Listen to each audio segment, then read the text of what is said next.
সকালে আমরা কাজে এসে গেছি, আর কাজের এখানটাতে এসে পুরোপুরি ভাবে রেডি হয়ে গেছি। তো এখন আমরা কি কি কাজ করছি চলো তোমাদেরকে দেখাই।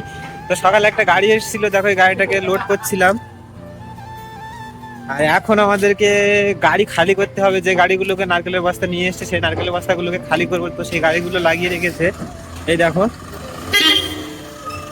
তো চলো তোমাদেরকে দেখাই যে এই নারকেলের বস্তাগুলো আমরা কিভাবে খালি করে আমাদের গোডাউনের ভেতরটাতে রেখে দিচ্ছি। তো ভিডিওটা লাস্ট পর্যন্ত দেখতে থেকো। এখন আমরা যে গোডাউনটাতে নারকেলের বস্তাগুলোকে খালি করছি, তো এটা হচ্ছে আমাদের একটা সেকেন্ড কোয়ালিটির নারকেলের গোডাউন। বস্তাগুলোকে আমরা গাড়ির থেকে উঠিয়ে নিয়ে এই বস্তার গায়ে একটা করে লাট নাম্বার দেওয়া আছে। তো এটা যেই লাট নাম্বারের নারকেলের বস্তা হবে সেই লাট নাম্বারটাতে দেখিয়ে সেখানটাতে সাজিয়ে এই বস্তাটা আমাদের গোডাউনের ভেতরটাতে রেখে দিতে হবে। এখন আমাদের নারকেলের গোডাউনটাতে নারকেলের বস্তা অনেকটাই কম আসছে। তো সকালে আমি এসে দেখিয়েছিলাম যে অল্প কিছুই গাড়ি এসেছিল। যে পার্টিরা নারকেলের বস্তাগুলো গাড়িটাতে করে নিয়ে এসেছে, তো সেই সব নারকেলের বস্তাগুলো আমাদের গোডাউনটাতে খালি করে একইভাবে সাজিয়ে রেখে দিতে